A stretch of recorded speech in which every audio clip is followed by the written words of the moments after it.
Macao. L'ancienne colonie portugaise, aujourd'hui région autonome de la Chine continentale, est située sur le delta de la rivière des Perles.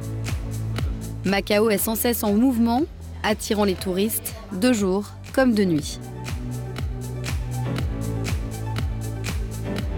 Le tourisme est une grande entreprise à Macao. Des millions de personnes viennent ici chaque année pour profiter du mélange de divertissement et d'héritage culturel.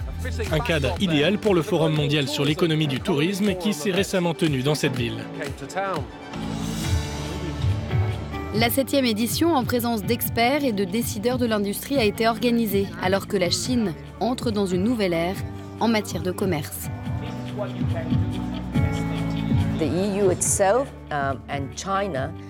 L'UE et la Chine sont respectivement les deux plus grandes régions du point de vue du nombre de voyageurs et de la capacité à accueillir des touristes dans ces régions.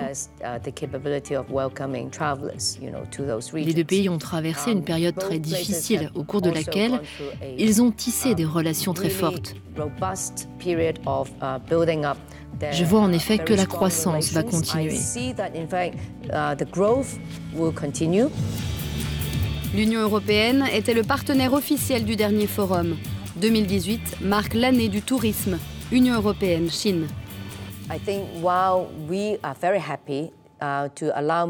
Je pense que même si nous sommes très heureux de permettre à davantage de nos voyageurs chinois d'aller explorer l'Europe, on aimerait aussi utiliser ce levier comme une façon d'aider plus d'Européens à découvrir le mode de vie chinois et aussi de revenir ici et de voir comment la Chine elle-même fonctionne.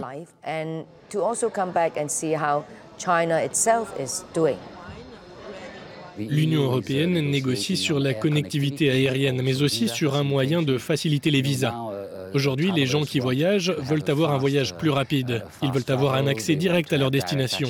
Ils sont de plus en plus impatients quant aux formalités administratives. Donc nous travaillons là-dessus des deux côtés. Et les nouvelles technologies modifient l'industrie du tourisme. Au forum, les visiteurs ont pu se rendre dans de nombreuses destinations sans avoir à quitter les lieux.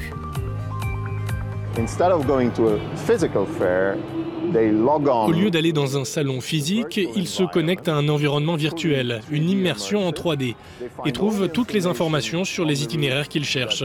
Ils peuvent interagir les uns les autres. C'est une première. Macao aimerait aujourd'hui détenir une plus grande part du marché européen. Outre ses lieux de vie nocturnes animés, il abrite un centre historique classé au patrimoine mondial de l'UNESCO. Macao est aussi tourné vers l'avenir. En atteste ce pont de 40 km, le plus grand pont-tunnel du monde au-dessus de la mer. Il relie désormais Macao à Hong Kong jusqu'aux confins occidentaux du delta de la rivière des Perles. Il a récemment été inauguré par le président chinois en vue du Forum du tourisme. Le pont est une pièce maîtresse de l'infrastructure parce qu'il améliore la connectivité. Et nous pensons aussi à ce pont en tant qu'attraction touristique. Mais à l'avenir, comme vous le savez vous-même, il y a encore beaucoup de choses, notamment le train léger et des hôtels en construction. Alors que la Chine se tourne vers l'avenir, l'Union européenne semble devenir un partenaire de plus en plus important, en particulier en termes de tourisme.